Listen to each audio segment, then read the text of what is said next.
My parents take me to court to get my heart and save my adoptive sister. The judge uses advanced technology to extract our memories. A jury of 100 people decides the verdict. If my parents win the case, my organs will go to them. They think I won't dare to show up for the trial because they think I'm evil. However, everyone is overcome by tears when they see my memories and the truth of what happened. Chapter: I stepped up to the platform to stand on trial. On the large screen before me, comments flooded in real time. She's the first person brave enough to stand on trial. Criminals will only surrender in the face of irrefutable evidence. The show's about to begin. Before we started, the judge gave me one final warning. Defendant, are you aware of the trial process and understand its consequences? Are you sure you want to go through it? If I were found guilty on trial, I would be euthanized on the spot, and the ownership of my organs would go to my parents. Then, they would be able to use my heart to save Susie Jones. Over at the plaintiff's seat, my biological parents glared at me in disdain. They were so certain that they would win this trial. I couldn't understand why. I was their biological daughter, yet they had spent years tormenting me, loathing me, and hurting me. Now, they even wanted to rip my heart from me. There were plenty of times when I suspected that Susie was their real daughter, not me. Right now, she was seated beside them, a mask and sunglasses covering her face so I couldn't see her expression. I closed my eyes and took a deep breath, then looked at the judge with determination. Let us begin. The judge turned to the plaintiff's bar. Plaintiffs, are you aware that the trial? Before he could finish, Mom interrupted shrilly. We are her parents. How could we possibly lose this case? Just hurry up and get this over with. Susie doesn't have time to waste. And so the trial started.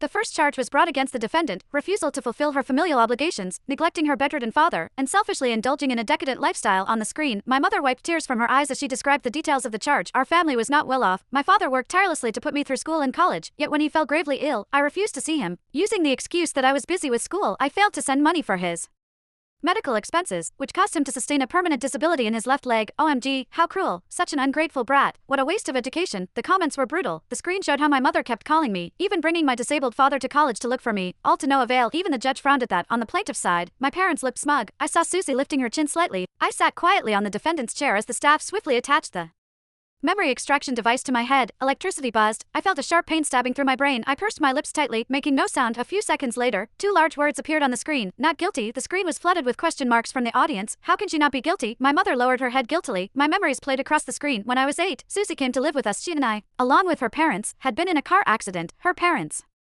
had died on the spot. Her father was my father's best friend, so my father did not hesitate to adopt Susie into our family. My mother agreed readily. She'd always liked Susie. Ever since then, my life has become hell. Anything Susie liked, I had to give it to her, even if it were my textbooks and homework. I hadn't wanted to. The teacher will scold me. I protested. My father slapped me across the face. She just lost her parents. What's such a big deal about you giving up a notebook to her?